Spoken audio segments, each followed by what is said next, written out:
새벽 5시 중앙시장 골목에 첫 불이 켜진다. 30해를 한결같이 그 자리를 지켜온 할매 순대 가게. 정육점 사이 좁은 점포에서 김순자 할머니는 오늘도 묵묵히 순대를 삶는다. 여든 줄에 접어든 허리는 이미 반쯤 굽었지만 순대를 씻는 손놀림만큼은 여전히 정확하다.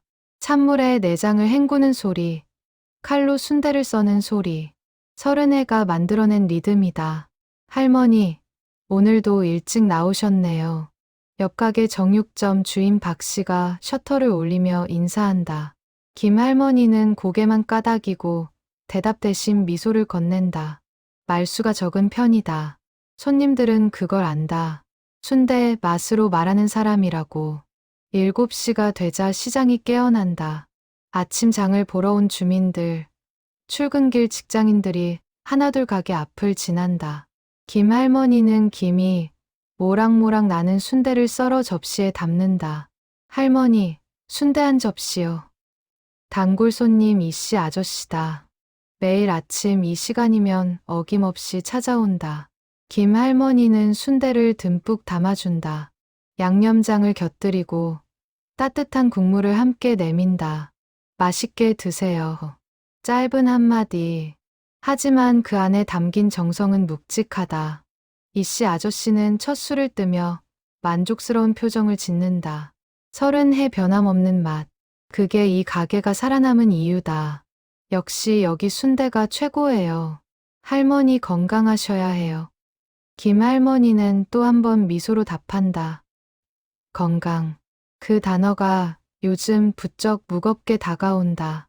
아침마다 허리를 펴기가 힘들고 저녁이면 무릎이 시큰거린다.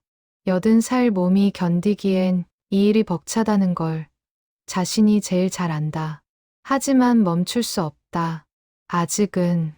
가게 뒤편 작은 방에는 낡은 장롱이 하나 있고 그 안에는 30해 동안 모은 통장들이 가지런히 정리되어 있다. 각각의 이름표가 붙은 통장들. 그게 김 할머니가 이 일을 계속하는 이유다. 오전 10시. 시장이 가장 붐비는 시간이다. 김 할머니는 쉴 새 없이 순대를 썰고 국물을 따르고 계산을 한다. 말은 여전히 적지만 손님 하나하나의 취향을 기억한다. 아저씨는 양념 많이, 이모님은 국물 적게, 학생은 순대 크게. 주문하지 않아도 척척 맞춰낸다. 그게 30의 단골을 만든 비결이다. 손님들은 그걸 알고 김 할머니를 믿는다. 점심시간이 지나고 오후 2시. 시장이 한산해지면 김 할머니는 잠깐의 휴식을 취한다. 가게 뒤편 좁은 의자에 앉아 허리를 두드린다. 매일 반복되는 통증. 익숙하지만 결코 가벼워지지 않는 무게. 그때 가게 앞에 한 남자가 멈춰 섰다. 말끔한 정장 차림. 시장 골목과는 어울리지 않는 분위기다. 남자는 할매 순대 간판을 한참 바라보다가 천천히 가게 안으로 들어섰다. 김 할머니는 고개를 들었다. 순간 할머니의 눈이 크게 떠졌다. 손에 쥔 국자가 덜컥 소리를 냈다. 민수야? 할머니의 입에서 흘러나온 이름. 목소리가 떨렸다. 남자도 멈춰 섰다. 김 할머니를 바라보는 눈에 눈물이 맺혔다. 선생님. 그 한마디에 시간이 멈췄다. 30해 전. 아니 그보다 더 먼 과거가 두 사람 사이에 흘렀다. 시장 골목 작은 순대집. 그곳에서 과거와 현재가 마주쳤다. 남자는 천천히 할머니에게 다가갔다. 정장 주머니에서 명함을 꺼냈다.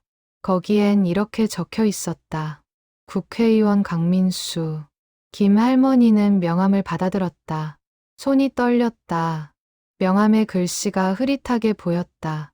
눈물 때문이었는지, 나이 때문이었는지 알 수 없었다. 선생님, 드디어 찾았습니다. 강민수의 목소리에는 30해 묵은 그리움이 담겨 있었다. 김 할머니는 말없이 고개를 저었다. 찾지 말았어야 했는데, 그렇게 말하고 싶었지만 목소리가 나오지 않았다. 시장 골목은 여전히 시끄러웠다. 상인들의 호객 소리, 손님들의 웃음소리. 하지만 할매 순대 안은 침묵이 흘렀다. 30해를 뛰어넘은 만남. 그 무게가 두 사람을 짓눌렀다. 강민수는 가게 구석 작은 테이블에 앉았다. 김 할머니는 떨리는 손으로 순대 한 접시를 내왔다. 30해 전에도 이렇게 순대를 내밀었던 기억이 났다. 대학 구내식당에서 학생들에게 드세요. 여전히 짧은 말. 하지만 강민수는 그 안에 담긴 수많은 감정을 읽었다. 반가움, 놀라움, 그리고 미안함. 선생님은 왜 미안해 하실까? 선생님, 어떻게 여기 계신 겁니까? 강민수의 질문에 김할머니는 대답 대신 순대를 썰기 시작했다. 칼질 소리만 가게 안에 울렸다. 오랜 침묵 끝에 할머니가 입을 열었다. 그냥 살다 보니 여기 있더구나. 그냥 그 단어에 30해가 숨어 있었다. 강민수는 순대를 입에 넣었다. 맛있었다. 하지만 눈물이 났다. 서울대 영문학과 교수였던 김순자. 그가 왜 시장 골목 순대집 주인이 되었는지 강민수는 알 수 없었다. 선생님을 찾는데 10년이 걸렸습니다. 강민수가 말을 이었다. 김 할머니는 칼질을 멈췄다. 10년. 그렇게 오래 자신을 찾았다니. 왜 찾았니? 은혜를 갚고 싶었습니다. 그 말에 김 할머니는 고개를 저었다. 은혜, 그런 건 없다. 자신은 그저 해야 할 일을 했을 뿐이다. 저녁 6시, 시장이 문을 닫을 시간이다. 김 할머니는 가게 셔터를 내리려 했다. 강민수가 말했다. 오늘 저녁 함께 식사하시죠. 김 할머니는 거절하려 했다. 하지만 강민수의 눈빛을 보고 말을 삼켰다. 간절함. 30해를 견뎌온 간절함이 그 눈에 있었다. 두 사람은 시장 끝 작은 중국집에 마주 앉았다. 짜장면 2그릇. 김 할머니는 젓가락을 들었다가 내려놓기를 반복했다. 선생님, 왜 연락을 끊으셨습니까? 강민수의 질문. 직설적이었다. 김 할머니는 한참을 망설이다 입을 열었다. 너희들에게 짐이 되고 싶지 않았어. 짐이요? 강민수는 이해할 수 없다는 표정을 지었다. 김 할머니는 천천히 과거를 꺼냈다. 30해 전, 1995년. 김순자 교수는 서울대 영문학과에서 가장 존경받는 교수였다. 셰익스피어 전공. 학생들은 그의 강의를 듣기 위해 줄을 섰다. 하지만 그해 가을, 김 교수의 삶이 흔들렸다. 남편이 사업 실패로 거액의 빚을 남기고 세상을 떠났다. 5억. 당시로서는 천문학적 숫자였다. 김 교수는 선택해야 했다. 파산 신청을 하거나 빚을 갚거나. 하지만 그에겐 세 번째 선택지가 있었다. 제자들. 가난해서 학업을 포기하려던 제자들을 그가 몰래 도왔다. 등록금을 대신 내주고 생활비를 보태주고 책을 사주었다. 교수 월급으로는 부족했다. 그래서 시작한 게 순대 장사였다. 처음엔 주말에만 했어. 시장 한 구석에서 김 할머니의 회상, 목소리에 그 시절이 묻어났다. 주중에는 교수로, 주말에는 순대 장수로 이중 생활이 시작됐다. 학생들이 알면 안 될 것 같았어. 교수가 순대를 판다니 체면이 말이 아니잖니. 하지만 비밀은 오래가지 못했다. 1997년 IMF가 터졌다. 대학은 구조조정에 들어갔고 김 교수는 명예퇴직 대상 1순위였다. 빚 때문에 강의에 집중하지 못한다는 소문이 돌았다. 그래서 그만두기로 했어. 김 할머니는 스스로 사표를 냈다. 퇴직금은 빚을 갚는 데 썼다. 남은 건 시장 골목 순대집뿐이었다. 제자들은 모르게 했어. 내가 해외로 나갔다고 소문을 냈지. 거짓말이었다. 하지만 필요한 거짓말이었다. 제자들이 미안해할까봐, 제자들이 자신을 찾을까봐. 그렇게 30해가 흘렀구나. 김 할머니의 마지막 말. 강민수는 눈물을 참지 못했다. 30해. 선생님은 그 세월을 혼자 견뎠다. 선생님. 됐다. 이제 다 옛날이야. 김 할머니는 짜장면을 먹기 시작했다. 대화를 끝내자는 신호였다. 하지만 강민수는 멈출 수 없었다. 선생님이 도와주신 학생들, 저만 있는 게 아닙니다. 그 말에 김 할머니의 젓가락이 멈췄다. 다들 선생님을 찾고 있습니다. 다음 날 아침, 김 할머니는 평소처럼 가게 문을 열었다. 하지만 마음은 평소 같지 않았다. 강민수의 말이 머릿속을 떠나지 않았다. 다들 선생님을 찾고 있습니다. 누구를? 얼마나 많이? 김 할머니는 고개를 저었다. 찾지 말았으면 좋겠다. 이제 와서 만나봐야 서로 불편할 뿐이다. 오전 10시, 가게에 또 한 사람이 들어섰다. 여자였다. 40대 후반쯤 보이는 단정한 옷차림의 여성. 그는 김 할머니를 보자마자 눈물을 터뜨렸다. 선생님, 정말 선생님이세요? 김 할머니는 얼어붙었다. 이 사람도 제자다. 얼굴이 기억났다. 1학년 때 수업을 들었던, 항상 뒷자리에 앉았던 학생. 지혜야? 네, 선생님. 박지혜입니다. 박지혜. 그는 서울에서 올라온 지방 학생이었다. 집이 가난해서 아르바이트를 3개나 했다. 수업 시간에 졸 때가 많았다. 김 교수는 그를 불러 커피를 사주곤 했다. 힘들지? 묻지 않았다. 대신 이번 과제, 기한 늘려줄게 하고 말했다. 작은 배려들. 박지혜는 그걸 기억했다. 민수 선배가 연락했어요. 선생님을 찾았다고. 박지혜는 가방에서 봉투를 꺼냈다. 두툼한 봉투였다. 이건 그동안 받은 장학금 이자예요. 선생님이 주신 돈으로 학교 다녔어요. 그거 꼭 갚고 싶었어요. 김 할머니는 봉투를 밀어냈다. 필요 없어. 그건 장학금이었어. 갚을 필요 없어. 아니에요. 선생님이 빌려주신 거예요. 돈이 아니라 인생을 빌려주신 거예요. 박지혜의 목소리에 힘이 실렸다. 김 할머니는 더 이상 거절할 수 없었다. 지금 뭐하니? 김 할머니가 주제를 돌렸다. 박지혜는 눈물을 닦고 대답했다. 출판사 대표예요.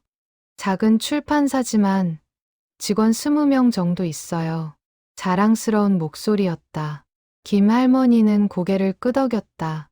잘됐다. 정말 잘됐다. 오후 2시. 이번엔 또 다른 사람이 왔다. 남자였다.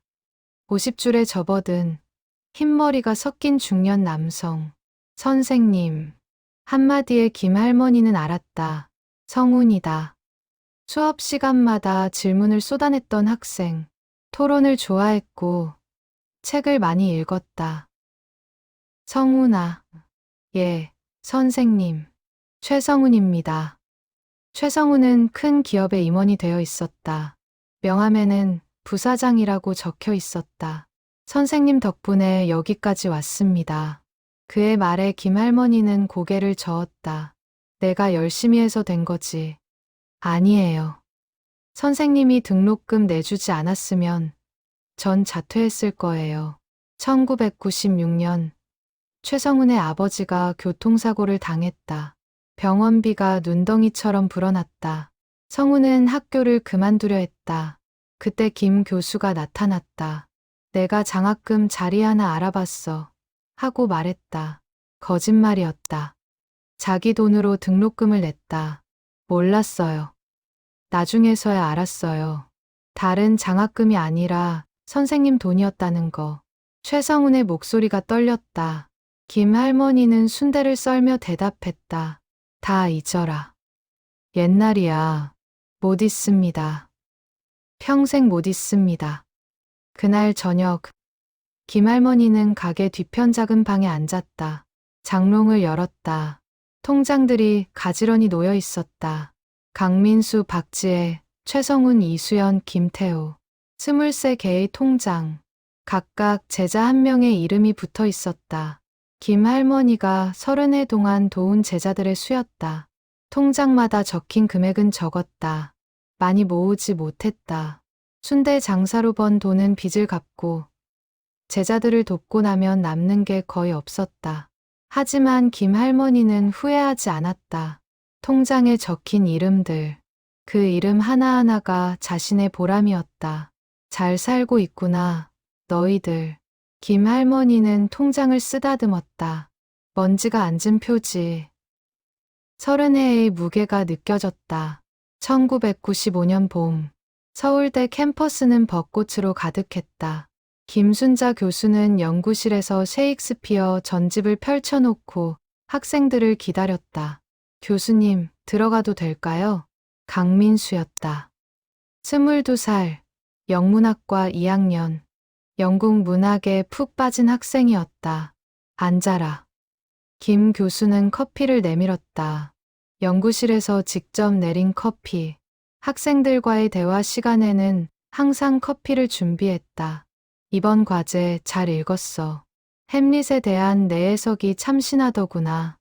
칭찬에 민수는 얼굴이 붉어졌다. 김 교수는 미소를 지었다. 이런 학생들을 가르치는 게 자신의 기쁨이었다. 교수님, 질문 하나 해도 될까요? 그럼, 햄릿이 정말 미쳤을까요? 아니면 미친 척한 걸까요? 좋은 질문이었다. 김 교수는 한참을 생각하다 대답했다. 둘 다야. 처음엔 미친 척했지만 나중엔 정말 미쳐버린 거지. 그런 식으로 두 사람은 1시간을 이야기했다. 문학에 대해, 인생에 대해. 민수는 그 시간이 좋았다. 하지만 김 교수의 삶은 평탄하지 않았다. 남편 이진호는 사업가였다. 건설업을 했다. 90년대 중반 부동산 호황을 타고 사업을 확장했다. 여보, 이번 프로젝트만 성공하면 우리 평생 걱정 없어. 남편의 말에 김 교수는 불안했다.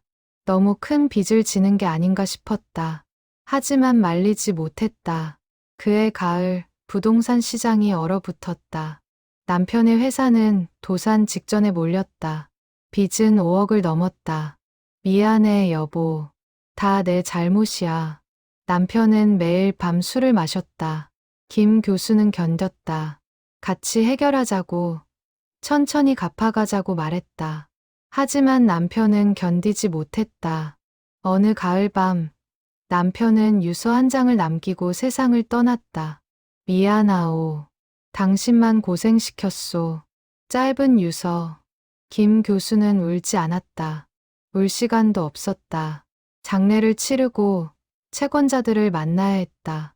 부인, 어떻게 갚으실 겁니까? 채권자들은 매정했다. 김 교수는 대답했다. 갚겠습니다.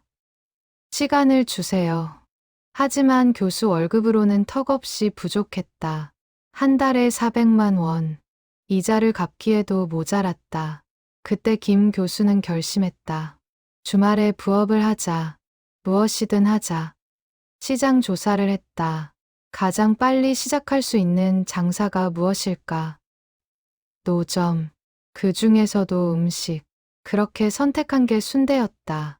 순대는 재료비가 적게 들어 회전율도 빠르고 김 교수는 시장에서 순대 만드는 법을 배웠다. 새벽 5시에 일어나 내장을 씻고 선지를 섞고 돼지 창자에 넣었다.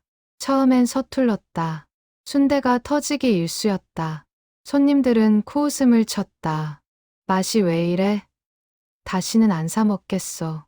김 교수는 참았다. 배우고 또 배웠다. 옆가게 할머니에게 물어보고 책을 찾아보고 직접 시행착오를 겪었다. 반년이 지나자 맛이 안정됐다. 단골 손님이 생겼다. 입소문이 났다. 서울대 앞 순대집 맛있더라.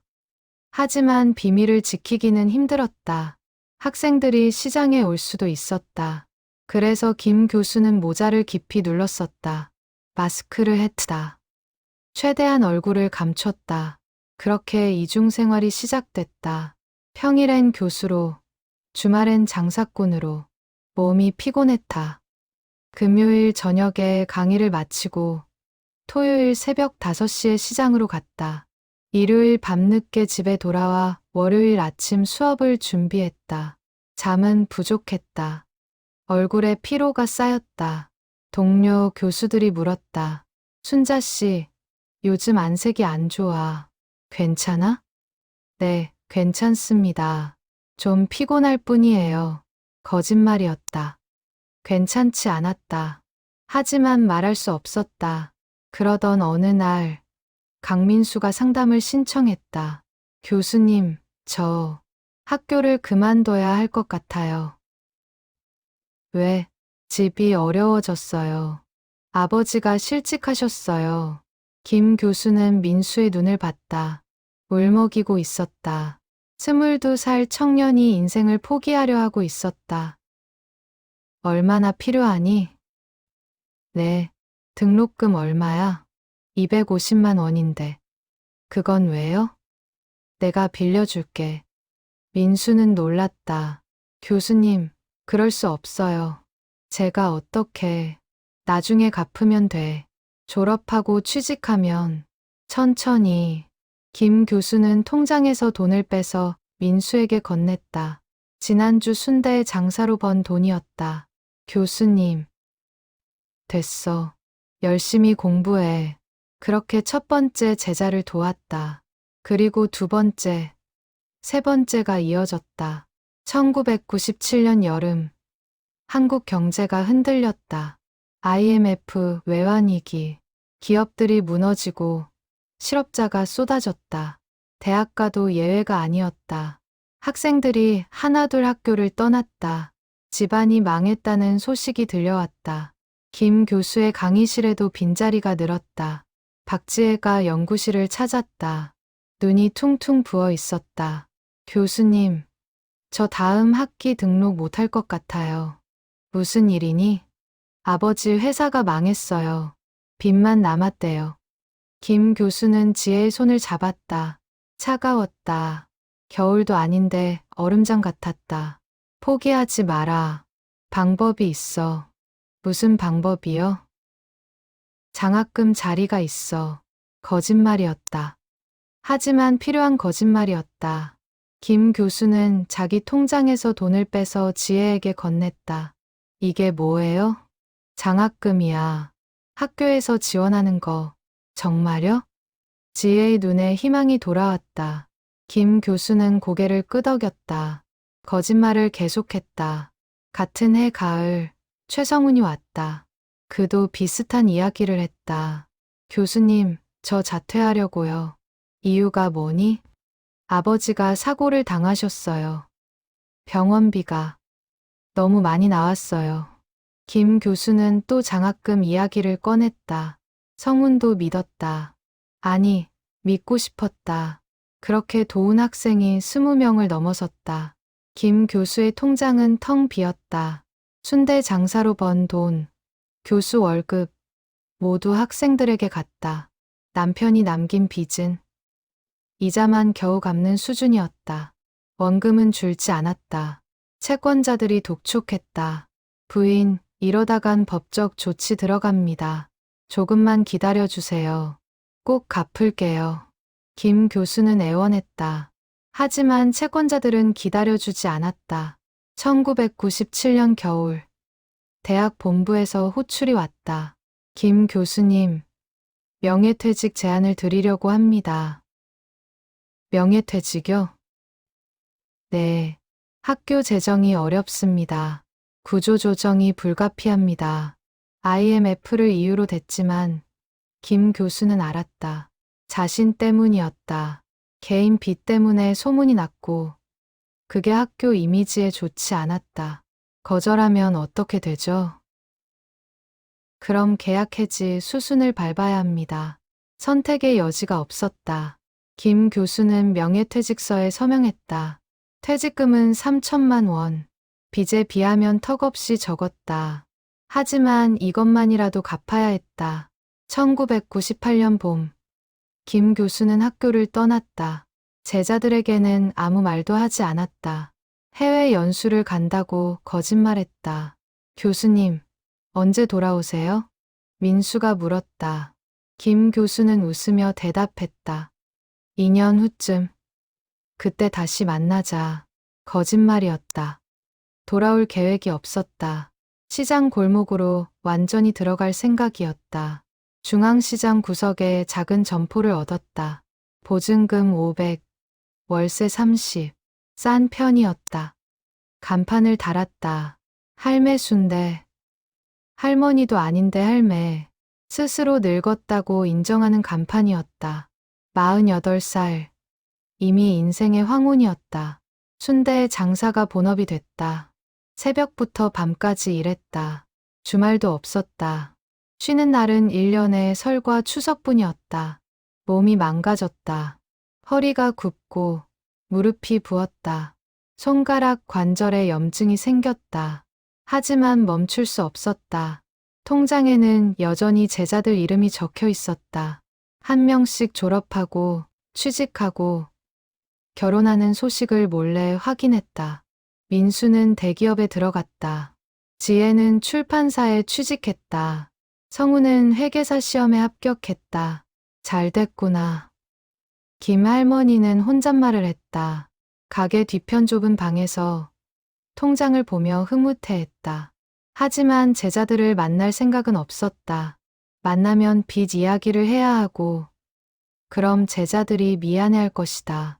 내가 선생님을 이렇게 만들었구나 하고 자책할 것이다. 그게 싫었다. 그래서 김 할머니는 숨었다. 30해를 숨어 살았다. 2010년 강민수는 대기업 과장이 되어 있었다. 승승장구했다. 하지만 마음 한구석이 늘 불편했다. 김순자 교수, 은인이었다. 그 돈이 아니었으면 자퇴했을 것이다.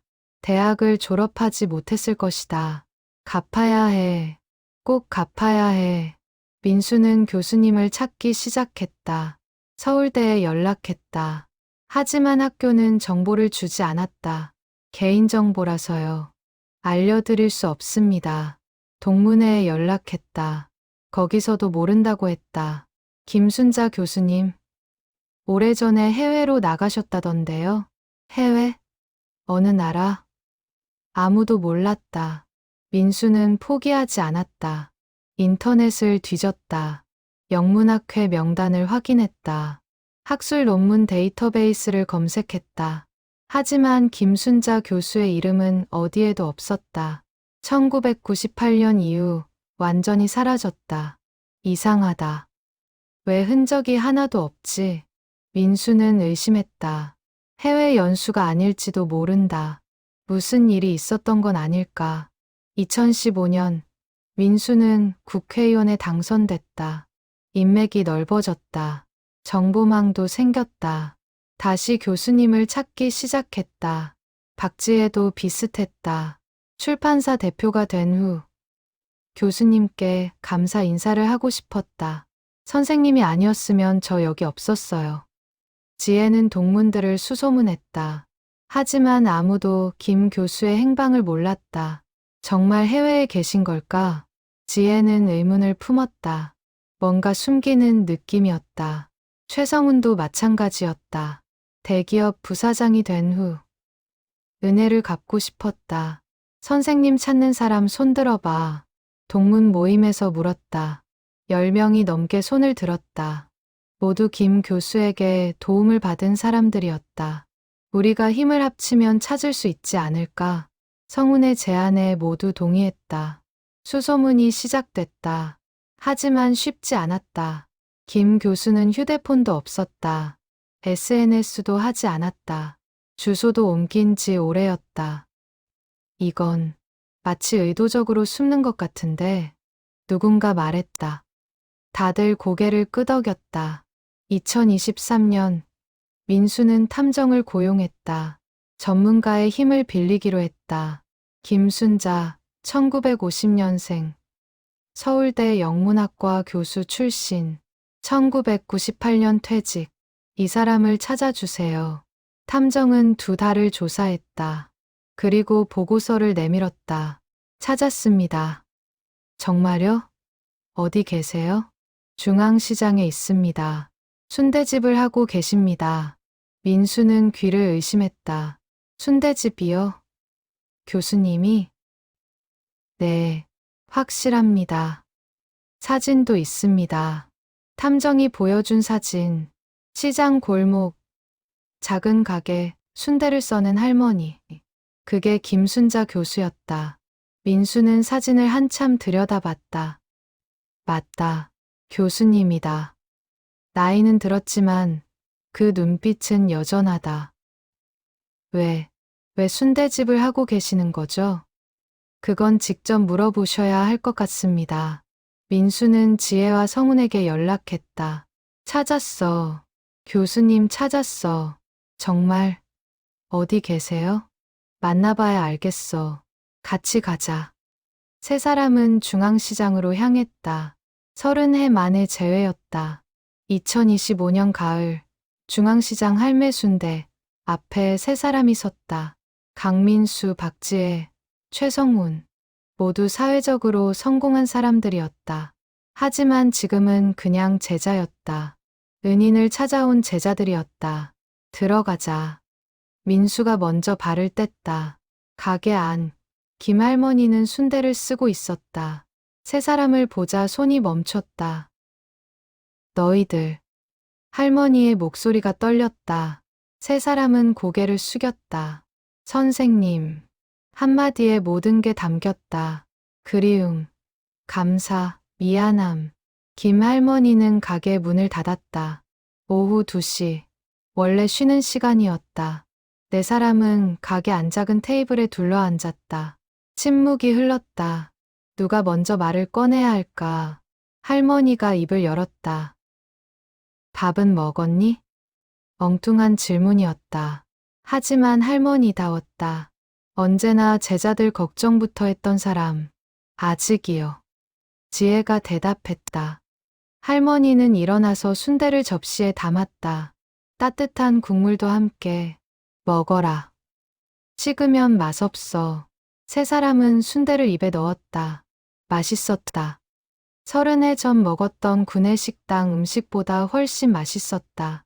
하지만 눈물이 났다. 교수님이 이 일을 30해 했다는 게 믿기지 않았다. 선생님, 왜 연락 안 하셨어요? 민수가 물었다. 할머니는 한참을 망설이다 대답했다. 너희들에게 짐이 되고 싶지 않았어. 짐이요? 저희가 선생님께 진 빚이 얼만데요. 그건 빚이 아니야. 장학금이었어. 아니에요. 저희 다 알아요. 선생님 돈이었다는 거. 성훈이 말했다. 할머니는 놀란 표정을 지었다. 어떻게? 나중에 학교에 확인했어요. 그런 장학금 없었대요. 지혜가 덧붙였다.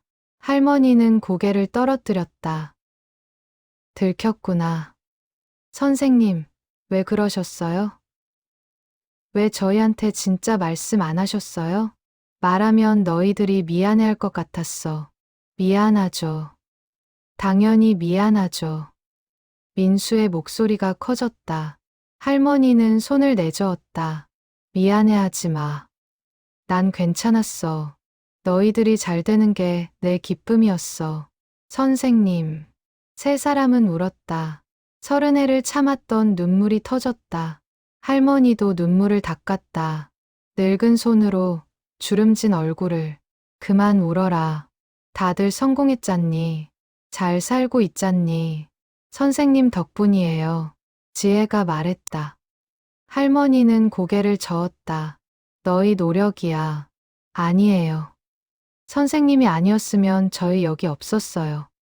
성훈이 목소리를 높였다. 할머니는 더 이상 부정하지 않았다. 네 사람은 오후 내내 이야기했다. 30해를 채웠다. 할머니는 제자들의 성공담을 들었다. 민수는 국회의원이 됐고, 지혜는 출판사 대표가 됐고, 성우는 대기업 임원이 됐다. 자랑스럽구나. 할머니의 한마디에 세 사람은 또 울었다. 해가 질 무렵 민수가 봉투를 꺼냈다. 선생님, 이거 받으세요. 뭐니? 빌린 돈 갚는 거예요. 이자 포함해서. 할머니는 봉투를 밀어냈다. 필요 없어. 아니에요. 꼭 받으셔야 해요. 정말 필요 없어. 너희들 잘 사는 게 내 이자야. 민수는 봉투를 테이블에 놓고 일어났다. 그럼 저희가 여기 두고 갈게요. 나중에 쓰세요. 지혜와 성훈도 각자 봉투를 놓았다. 3개의 봉투.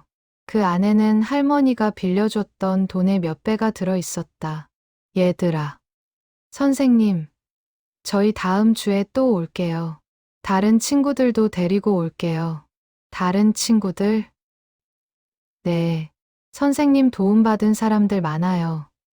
23명이나 돼요. 할머니는 놀랐다. 23명. 자기가 도운 사람이 그렇게 많았나. 다들 선생님 찾고 있었어요. 이제 찾았으니까 다 모일 거예요. 민수의 말에 할머니는 고개를 저었다. 그럴 필요 없어. 다들 바쁠 텐데. 아니에요. 다들 오고 싶어 해요. 선생님 뵙고 싶어 해요. 지혜가 말했다. 할머니는 더 이상 거절할 수 없었다. 그래, 알았다. 그날 저녁, 할머니는 가게 뒤편 방에 혼자 앉았다. 테이블 위에 놓인 3개의 봉투. 할머니는 봉투를 열지 않았다. 돈이 얼마인지 확인하고 싶지 않았다.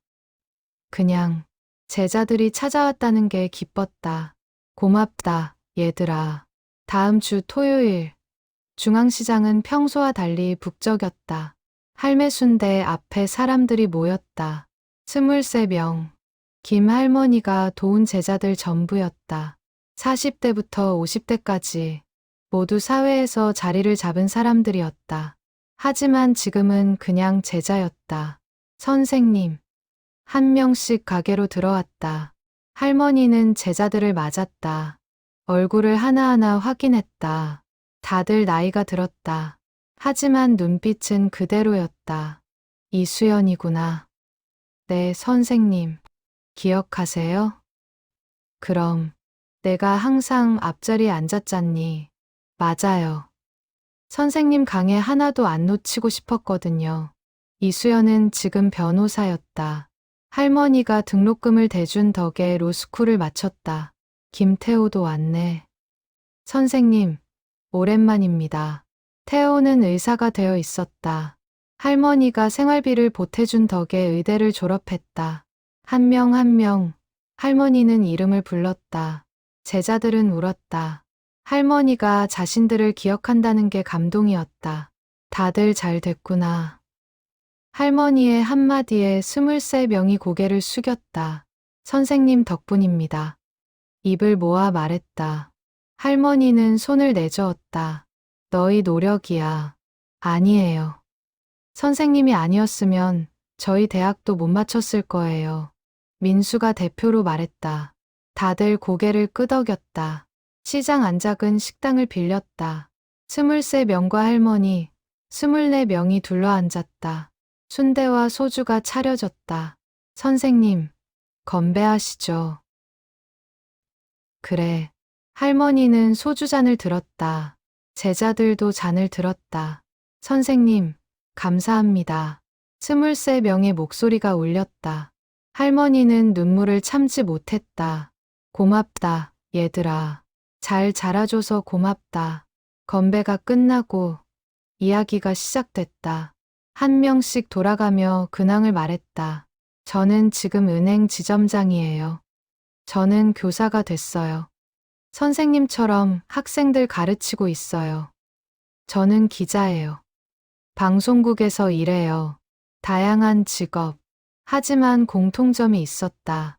모두 할머니의 도움으로 지금 자리에 있다는 것. 선생님, 그때 돈 안 빌려주셨으면 저 자퇴했을 거예요. 저도요. 포기할 뻔했어요. 제자들의 고백. 할머니는 조용히 들었다. 자신이 한 일이 이렇게 큰 의미였다니. 선생님, 그런데 한 가지 궁금한 게 있어요. 지혜가 물었다. 뭐니? 왜 순대집을 하셨어요? 교수 그만두시고 왜 여기 계셨어요? 질문에 식당이 조용해졌다. 모두 궁금했던 것이다. 할머니는 한참을 망설이다 입을 열었다. 남편이 빚을 남기고 갔어. 5억. 네, 갚아야 했어. 교수 월급으로는 부족했어. 그래서 순대 장사 시작했지. 제자들은 충격을 받았다. 선생님이 빚 때문에 이 일을 했다니. 그럼 저희한테 준 돈은? 순대 팔아서 번 돈이야. 선생님. 제자들은 말을 잇지 못했다. 선생님이 새벽부터 밤까지 일해서 번 돈을 자신들에게 줬다는 게 믿기지 않았다. 저희가 선생님 인생을 망친 건가요? 누군가 물었다. 할머니는 단호하게 고개를 저었다. 아니야. 너희들이 내 인생을 의미 있게 만들었어. 선생님, 내가 번 돈으로 너희들이 꿈을 이뤘잖니. 그게 얼마나 큰 기쁨인지 아니? 할머니의 목소리에 힘이 실렸다. 제자들은 울었다. 저녁이 깊어가도 대화는 끝나지 않았다. 30해 이야기를 다 나눠도 시간이 부족했다. 선생님, 이제 그만 일하세요. 민수가 말했다. 우리가 모아서 선생님 생활비 드릴게요. 그럴 필요 없어. 아니에요. 필요해요. 선생님 이제 쉬셔야 해요. 지혜가 거들었다. 다른 제자들도 동의했다. 선생님, 저희 다 모으면 한 달에 1,000만 원은 모을 수 있어요. 그 정도면 편하게 사실 수 있잖아요. 할머니는 거절하려 했다. 하지만 제자들의 눈빛을 보고 말을 삼켰다. 간절함. 은혜를 갚고 싶은 간절함이 거기 있었다. 생각해 볼게. 할머니의 대답에 제자들은 환호했다. 그날 이후 제자들은 돌아가며 가게를 찾았다. 민수는 일주일에 한 번, 지혜는 2주일에 한 번, 성우는 한 달에 한 번. 선생님, 순대 주세요. 더 이상 손님이 아니었다. 가족이었다. 할머니는 여전히 가게를 지켰다. 쉬라는 제자들의 말을 듣지 않았다. 아직 할 만해. 고집이었다. 평생 일한 사람은 쉬는 게 더 힘들다. 하지만 몸은 정직했다. 어느 날 아침, 할머니는 일어날 수 없었다. 허리가 움직이지 않았다. 아, 신음소리. 지나가던 옆 가게 주인이 발견했다. 할머니, 괜찮으세요? 괜찮아. 괜찮지 않았다. 옆 가게 주인은 민수에게 연락했다. 민수는 곧바로 달려왔다. 선생님, 할머니는 병원에 실려갔다. 검사 결과 척추협착증이었다. 수술이 필요했다. 고령이라 위험합니다. 하지만 안 하면 걷지 못할 수도 있어요. 의사의 말에 민수는 결심했다. 수술하세요. 제가 비용 다 댈게요. 할머니는 거절했다. 필요 없어. 선생님, 이번엔 제 말 들으세요. 민수의 목소리가 단호했다. 할머니는 더 이상 거절할 수 없었다. 수술은 성공적이었다. 한 달간 입원 치료를 받았다. 제자들이 돌아가며 병문안을 왔다. 선생님, 이제 가게 정리하세요. 지혜가 말했다. 우리가 집도 알아봤어요. 좋은 곳 있어요. 성훈이 덧붙였다. 할머니는 창밖을 봤다. 겨울이 오고 있었다. 알았어. 30해 만의 결정이었다. 퇴원 후 제자들은 할머니를 도왔다. 가게를 정리하고 짐을 싸고 새 집으로 이사했다. 경기도 성남 조용한 아파트 단지. 제자들이 마련한 집이었다. 선생님, 여기서 편히 지내세요. 민수가 말했다. 할머니는 아파트를 둘러봤다. 깨끗했다. 따뜻했다. 고맙다. 짧은 말. 하지만 진심이 담겼다. 선생님, 한 달에 한 번씩은 꼭 모일 거예요. 지혜가 약속했다. 할머니는 고개를 끄덕였다. 새 삶이 시작됐다. 아침에 일찍 일어날 필요가 없었다. 허리를 굽힐 필요도 없었다. 하지만 적응이 쉽지 않았다. 서른의 습관은 쉽게 바뀌지 않았다. 새벽이면 눈이 떠졌다. 손이 근질거렸다. 어느 날 할머니는 아파트 단지 내 경로당을 찾았다. 거기서 다른 노인들을 만났다. 새로 오셨어요? 네. 어디서 사셨어요? 시장에서 순대집 했어요. 할머니의 대답에 노인들이 관심을 보였다. 오, 순대. 맛있겠네요. 한번 만들어 주세요. 농담 반 진담 반이었지만 할머니는 진지하게 받아들였다. 만들어 줄까요? 정말요? 다음 날 할머니는 재료를 사왔다.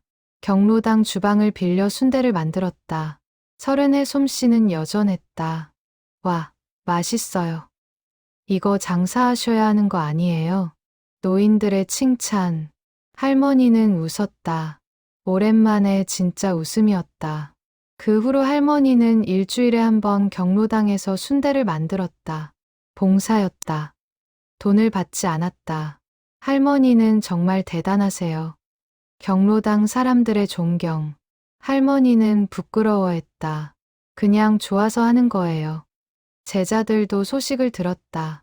선생님 여전하시네요. 민수가 웃으며 말했다. 남 도우며 사는 게 선생님 삶이셨으니까요. 지혜가 덧붙였다. 할머니는 고개를 저었다. 그냥 익숙한 일이라서. 하지만 제자들은 알았다. 선생님의 본성이 그런 거라는 걸. 2025년 겨울, 제자들은 특별한 계획을 세웠다. 선생님 공모를 알려야 해. 민수의 제안. 다들 동의했다. 어떻게? 대학에 장학금을 만들자. 선생님 이름으로. 지혜가 아이디어를 냈다. 성훈이 거들었다. 우리가 돈을 모아서 기금을 만들면 돼. 23명이 힘을 합쳤다. 1억. 큰 돈이었지만 나눠서 내면 가능했다. 김순자 장학금.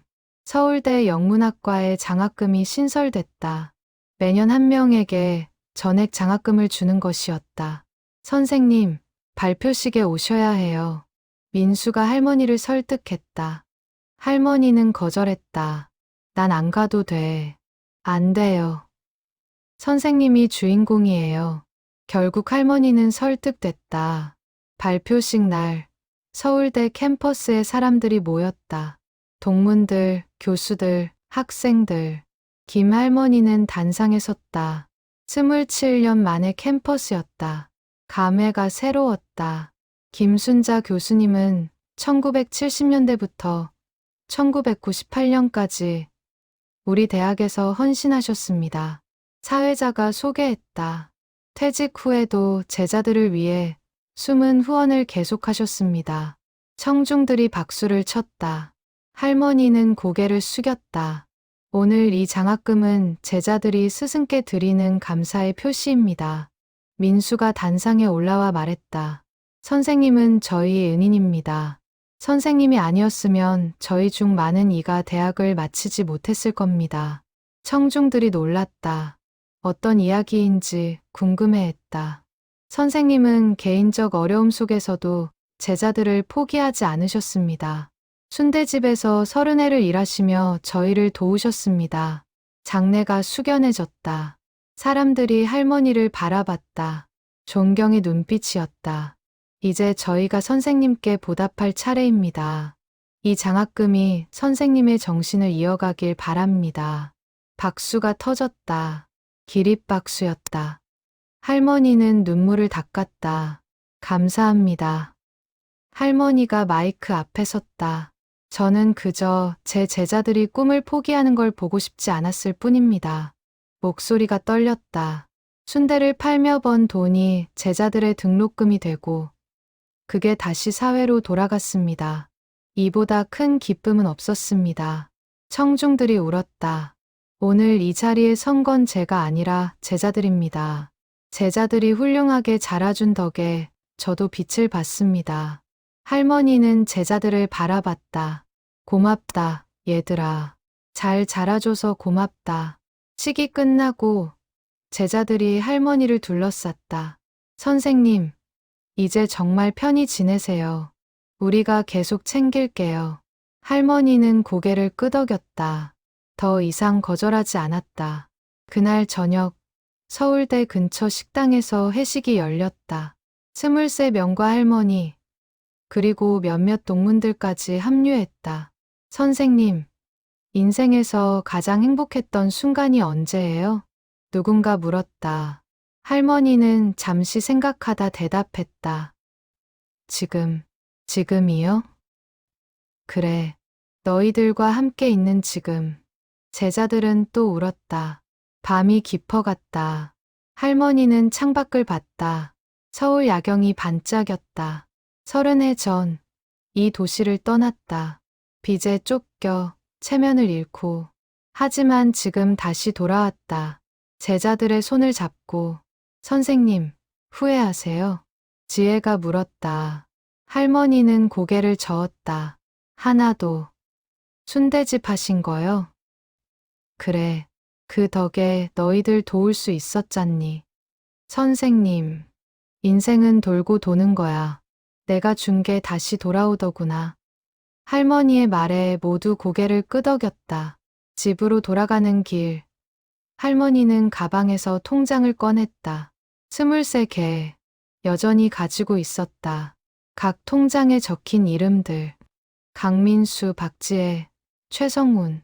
너희들이 내 자랑이야. 할머니는 통장을 가슴에 안았다. 30회의 무게가 이제는 가볍게 느껴졌다.